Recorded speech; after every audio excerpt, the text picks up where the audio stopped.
खरगोश और कछुए की अद्भुत दौड़। एक घने हरे भरे जंगल में एक चालाक और तेज खरगोश रहता था जिसका नाम था झपाकू। झपाकू अपनी तेजी और फुर्ती पर बहुत घमंड करता था। हर सुबह जब सूरज की सुनहरी किरणें जंगल में बिखेरती थीं, वह अपने आप को सबसे तेज समझकर दौड़ लगाता और दूसरों का मजाक उड़ाता। एक दिन जंगल के शांत किनारे पर धीरे धीरे चलता एक कछुआ था जिसका नाम था धीमकू। धीमकू की चाल धीमी जरूर थी, पर उसकी दृढ़ता और लगन में कोई कमी नहीं थी। झपाकू ने जब धीमकू को देखा तो हंसते हुए बोला, हे धीमकू, तुम्हें देखकर तो मुझे लगता है कि तुम मेरे साथ दौड़ में कभी टिक नहीं पाओगे। मैं तुमसे निश्चित ही जीत जाऊंगा। धीमकू मुस्कुराकर बोला, अगर तुम्हें मेरी चुनौती स्वीकार करनी है तो मैं भी स्वीकार करता हूँ झपाकू।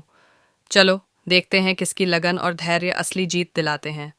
दोनों ने तय किया कि अगली सुबह सूर्योदय होते ही वे जंगल के पथ पर दौड़ शुरू करेंगे। जैसे ही सूरज की पहली किरणें पत्तों पर पड़ने लगीं, झपाकू अपने तेज कदमों से उड़ता हुआ निकल पड़ा और धीमकू धीरे धीरे पर निरंतर चल पड़ा।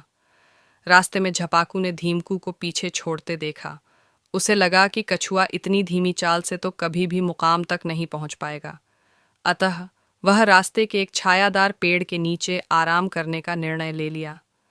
पेड़ की पत्तियों के बीच से छनती हल्की ठंडी छांव में झपाकू सो गया, अपने तेज दौड़ पर गर्व महसूस करते हुए।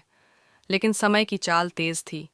जैसे ही झपाकू नींद से जागा, उसने देखा कि धीमकू धीरे धीरे लेकिन लगातार लक्ष्य के करीब पहुंच चुका था। झपाकू ने तुरंत अपनी तेजी से दौड़ना शुरू किया, परंतु उसने देखा कि धीमकू ने पहले ही फिनिश लाइन पार कर ली थी। झपाकू की आंखों में अफसोस की झलक थी। सीख।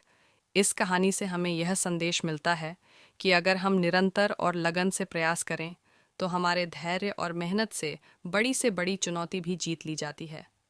घमंड में आकर आराम करने से अवसर हाथ से निकल जाते हैं।